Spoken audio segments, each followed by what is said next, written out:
அனைவருக்கும் என் அன்பான ரோஸ் வணக்கம். இன்னைக்கு நான் உலாத்த வந்திருக்கிற இடம் ராயல் பாட்டனிக்கல் கார்டன்ஸ் ஹாமில்டன்ல இருக்குது. 2000 ஏக்கருக்கு மேலே இருக்கிற இந்த கார்டன்ல இன்னைக்கு நான் ஆர்கிட் மலர்களை பார்க்கத்தான் வந்திருக்கிறேன். முதல்ல ஒரு கிம்பல் ஒன்று வாங்கி அதை பாவிக்கிறதுக்கு பழகிட்டு இருக்கிறேன். அதனால அது மேலேயும் கீழேயும் ஆடிட்டு இருக்குது. தயவு செஞ்சு அதை மன்னிச்சு கொள்ளுங்க. நயாகரா எஸ்காப்மெண்ட் சொல்லப்படுற மிகவும் வளமான ஒரு பகுதியில் அதிகமான பயிற்சிகைகள் இங்க செய்யப்படும். அங்க முக்கியமான பயிற்சிகள் இந்த ஆர்கிட் வகைகள். அந்த ஆர்கிட் மலர்களை கொண்டு வந்து விசிட் ஆஃப் ஓஸ் என்று சொல்லப்படுற சிறுவர்கள் கதையுண்டு, ஒரு மாயாஜால கதையுண்டு இங்க உருவாக்கி இருக்கிறாங்க.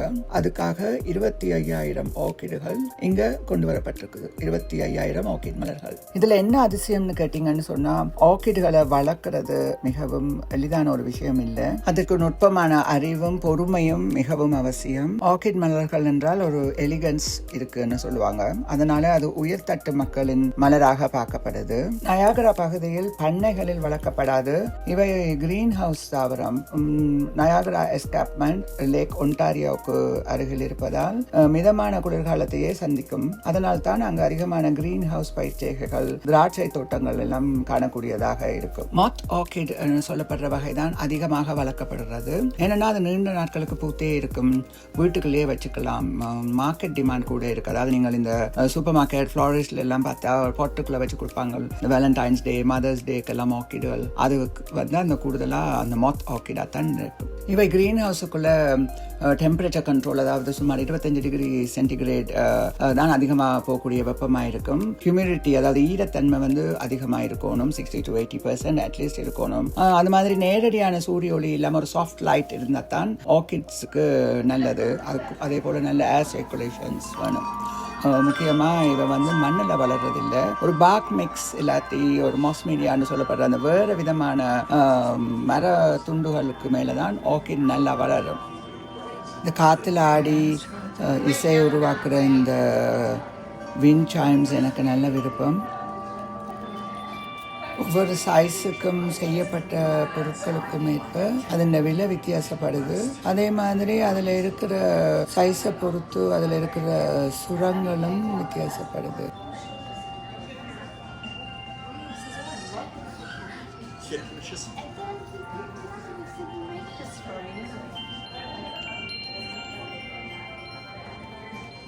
What's that? Wind turbine, wind spinner. வா, இங்கே பாருங்களேன். அதான் wind spinner. இதை விட அது சூப்பராக இந்த ட்ரீ இருக்குங்க. இந்த ட்ரீ இருக்குல்ல.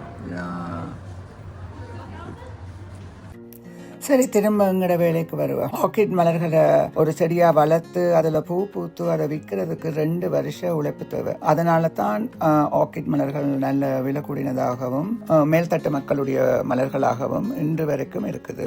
நேர்த்தி, காதல், வலிமை, விடாமுயற்சி, ஆடம்பரம், இது எல்லாத்துக்கும் ஆர்கிட் சிம்பலைஸ் பண்ணுதுன்னு சொல்றாங்க. அதுவும் ஒவ்வொரு விதமான நிறம் உள்ள ஆர்கிட் ஒவ்வொரு விதமான உணர்வுகளை வெளிப்படுத்துவதாகவும் இருக்கு. ஆர்கிடை பத்தி நிறைய சொல்லியாச்சு. ஆனா இந்த நேரத்துல எனக்குள்ள இருக்கிற கவிஞர் யோசிக்க ஆரம்பிச்சுட்டாங்க, அது என்ன விசிட் ஆஃப் ஹோஸுக்கும் இந்த ஆர்கிட் கார்டனுக்கும் என்ன சம்பந்தம், ஏன் அப்படி ஒரு தீமை யோசிச்சாங்க அப்படின்னு யோசிக்கும் போதுதான் ஒரு விஷயம் மனசுல தோணுச்சு. Orchids are magical. அதுவும் ஒரு மேஜிக் தான். ஏன்னா ஆர்கிட்ஸோட கலர்ஸ் பாத்தீங்கன்னா ரொம்ப இன்டென்ஸா இருக்கும். பர்பிள், yellow, ரெட், ஒயிட்னு 1008 டிஃப்ரெண்ட் ஷேட்ஸ் சில நேரங்கள்ல ஒரே பூவிலேயே தெரியும். அந்த அளவுக்கு அது மேஜிக். அதோட அது ஒரு அன்ரியலா இருக்கும். ஏன்னு சொன்னா ஆர்கிட்ஸை நீங்க பாத்தீங்கன்னா பொதுவா ஏதாவது ஒரு பூச்சி மாதிரி, சில நேரம் மனிதர்களோட முகம் மாதிரி கூட அமையும். அந்த அளவுக்கு மேஜிக் இருக்குது ஆர்கிட்ஸுக்குள்ள. அதனால தான் இந்த விசிட் ஆஃப் ஹோஸ் தீம் யோசிச்சிருக்கிறாங்கன்னு நினைக்கிறேன். எனக்கு சின்ன வயசுல இருந்தே இந்த விசிட் ஆஃப் ஹோஸ் கதை ரொம்ப பிடிக்கும். ஒவ்வொரு மனிதர்களுக்கும் தன்னம்பிக்கை எவ்வளவு முக்கியம் என்றதை சொல்ற இந்த கதை எல்லாருக்கும் தெரிஞ்சிருக்கணும். அதனால உங்களுக்கும் நான் சொல்றேன், கேளுங்க. கான்சாஸ் மாநிலத்தில் டொரோத்தி என்ற ஒரு சிறுமி வாழ்ந்து வந்தாள். அவள் தாய் தந்தை இல்லாத ஒரு அனாதை. அதனால அவளுடைய அத்தையோடும் மாமாவோடும் வளர்ந்து வந்தாள். ஒரு பண்ணை வீட்டுல வாழ்ந்து வந்தாள். அவளிடம் டோட்டோ என்ற ஒரு சின்ன நாய்க்குட்டியும் இருந்துச்சு. அத்தையின் கொடுமையின் காரணமாக அவள் பண்ணை வீட்டில் பல மணி நேரம் தொடர்ந்து வேலை செய்ய வேண்டி இருந்துச்சு. அதனால அவள் அடிக்கடி அந்த வானத்தை பார்த்து சொல்லுவாள், இந்த உலகத்துக்கு அப்பால எந்த கவலையும் இல்லாத ஒரு இடம் இருந்தால் அந்த இடத்துக்கு நான் போகணும் என்றது அடிக்கடி சொல்லிக்கொண்டே இருப்பாள். இப்படி ஒரு நாள் அந்த பண்ணையில வேலை செஞ்சு கொண்டிருக்கும் போது திடீரென்று வானம் இருட்டி மேகமூட்டமா வர தொடங்கி ஒரு சுழல் காத்து வேகமா வீச தொடங்கிச்சுது. அந்த சுழல் காத்து நீங்கள் அமெரிக்கா அந்த டொர்னாடோ என்று கேள்விப்பட்டிருப்பீங்க. அப்படியான ஒரு டொர்னாடோ வருவதை பார்த்த டோரத்தி பயந்து போய் வீட்டுக்குள்ள ஓடி போய் அடைஞ்சிடுவா. ஆனால் அந்த வீடும் மண்ணை விட்டு தூக்கப்பட்டு வானில் சுழல ஆரம்பிக்கும். அப்படி வீடு சுழண்டு உலகமே சுழண்டு கொண்டு போக டொரத்திக்கு ஒரே மயக்கமாக வந்துடும். கன நேரம் நித்திரைக்கு பிறகு திடீரென்று டொரத்தி கண்ணை திறந்து பார்க்கும்போது வெளியில் கான்சாஸ் இல்லாத ஒரு புது இடமாக இருக்கும். ஏன்னா கான்சாஸ் ஒரு மணல் பரப்பு இருக்கிற ஒரு பாலைவனமாக தான் தெரியும். சுற்று வட்டாரத்தில் எந்த விதமான ஒரு நிறங்களும் இருக்காது.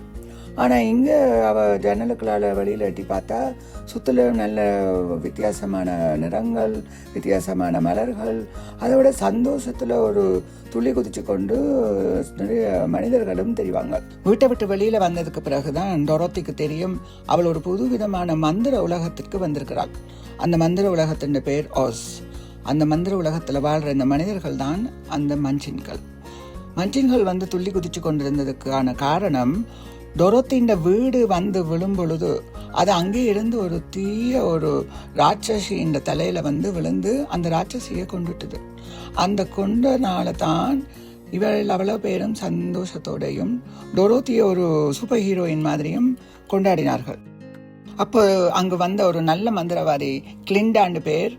அவள் ஒரு ரூபியால செய்யப்பட்ட செருப்பை டொரோத்திக்கு அணிவிப்பாள். அவள் சொல்லுவாள், இந்த செருப்பு ஒரு மந்திர செருப்பு, இது எங்கேயுமே கலட்டாதே என்று சொல்லிவிடுவாள். டொரோத்திக்கு தான் திருப்பி வீட்டுக்கு போக வேண்டும் என்று ஆசையாக இருக்கும். அதற்கு கிளிண்டா சிரிச்சு கொண்டே சொல்லுவா, அப்படி என்றா நீ இந்த மஞ்சள் செங்கல் பாதை, அதாவது இந்த yellow brick ரோடை பின்பற்றி எமரால்டு நகரத்துக்கு போகணும். அங்கே போனேன்னு சொன்னா தான் உன்னால் உண்ட வீட்டுக்கு திரும்பி போக முடியும் என்று சொல்லுவாள். உடனே டொரோத்தி தன் நாய் டோட்டோவையும் கொண்டு அந்த பாதையில் நடக்க தொடங்குவான். அந்த பாதையில் வெரடிக்கு வைக்கிற ஒரு வைக்கோல் மனிதன், அதாவது ஸ்கேக்ரோ ஒன்று பார்ப்பான்.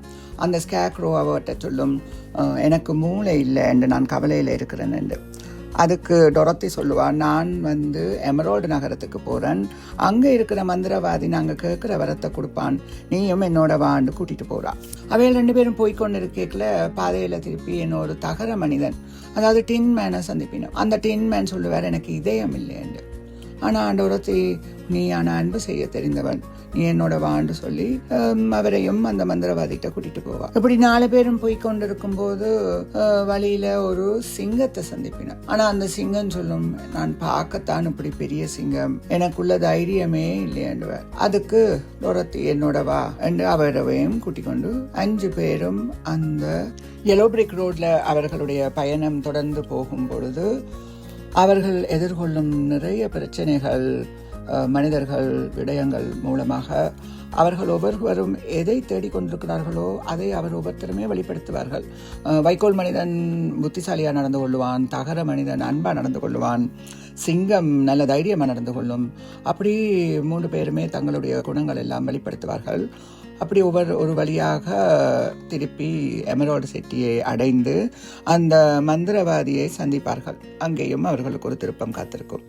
ஒரு சிவத்தில் பெரிய ஒரு முகமாகத்தான் மந்திரவாதி அவர்களோடு கதைச்சு கொண்டிருப்பார். ஆனால் இந்த டோட்டோ நாய்க்குட்டி பின்பக்கத்தால் போய் அந்த திரைக்கு அந்த பக்கம் பார்த்தால் அங்கே ஒரு குள்ளமான ஒரு சின்ன ஒரு மனிதர் தான் ஒளிந்திருந்து கொண்டு அந்த முகத்தை அசைத்து கொண்டிருக்கிறார்.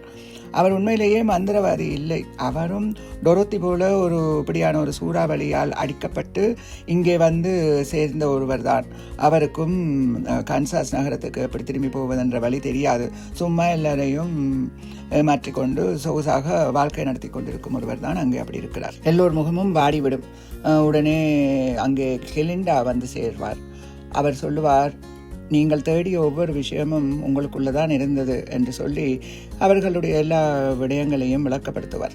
அப்பொழுது டொரோத்தி மட்டும் சோகமாக இருப்பதை பார்த்துட்டு சொல்லுவார், உன்னிடமும் அது இருந்தது, அந்த ரூபி செருப்பை நீ தட்டிட்டு எங்கே போக நினைக்கிறியோ அங்கே போய் சேருவேன் அவ சொல்ல. டொரத்தி உடனேயே தன்னுடைய கால ரெண்டையும் தட்டினபடியே there is no place like home, அதாவது வீடு போல் வேறு இடம் இல்லை என்று அவர் சொல்ல உடனேயே அவள் கண் விழித்து பார்த்தா திரும்பவும் தன்னுடைய வீட்டில் தன்னுடைய கட்டிலேயே படுத்திருப்பார். அது கனவா இல்லாட்டி உண்மையிலேயே நடந்து தான் திரும்பி வந்தனா என்பது அவருக்கு இதுவரைக்கும் தெரியாது. 8 வயதில் இந்த கதையை வாசித்த காலத்திலிருந்தே அதை பற்றி சிந்திக்கும் பொழுது ஒவ்வொரு வயதுக்கு ஏற்ற மாதிரி ஒரு வித்தியாசமான ஒரு விளக்கம் எனக்கு கிடைச்சிட்டு இருந்தது. இப்போவும் திரும்பி நின்று அந்த கதையை யோசிக்கல. இந்த கதையிலிருந்து நான் படிக்கிற பாடம் தன்னம்பிக்கை. எங்களுக்குள்ளே இருக்கிற விஷயங்களே எங்களுக்கு போதும், நாங்கள் எங்களுக்கு போதும் என்ற அந்த செல்ஃப் ரெஸ்பெக்ட், நாங்கள் யாருக்கும் குறைவானவர்கள் இல்லை என்ற அந்த செல்ஃப் ரெஸ்பெக்ட் என்பது ஒவ்வொருவருக்கும் மிகவும் முக்கியம். உங்கள் பிள்ளைகளுக்கு நீங்கள் கட்டாயம் சொல்லிக் கொடுக்க வேண்டிய பாடம் self care, self love and self respect. ஏனென்றால் பொதுவாகவே எல்லோரும் உன்னை வருத்தி உன்னை தியாகம் செய்து மற்றவர்களுக்காக வாழ், அதுதான் சிறந்த வாழ்க்கை என்று சொல்லிக் கொடுக்கிறார்கள். மற்றவர்களுக்காக வாழத்தான் வேண்டும், எங்களால் முடிந்த அளவு சுற்று இருப்பவர்களுக்கு நன்மை செய்யத்தான் வேண்டும். ஆனால் அதில் அந்த பயணத்தில், அந்த நன்மை செய்யும் பயணத்தில் செய்பவர் அழிந்து விடக்கூடாது, செய்பவர் எழுச்சவையாகி விடக்கூடாது. அதுதான் முக்கியம். அதை கட்டாயம் உங்கள் பிள்ளைகளுக்கு சொல்லிக் கொடுங்கள். அதுபோல் தன்னம்பிக்கை, எதுவாக இருந்தாலும் நீ தோற்கப் போவதில்லை, விடாமுயற்சி, தொடர்ந்து உங்களுக்குள் இருக்கும் உங்கள் டேலண்ட்டுகளை நம்பி, உங்கள் ஆற்றல்களை நம்பி நீங்கள் முயற்சித்து கொண்டே இருந்தால் நிச்சயமாக வெற்றி பெறுவீர்கள். இது ஒவ்வொரு குழந்தைக்கும் சொல்லிக் கொடுக்கப்பட வேண்டிய பாடம்.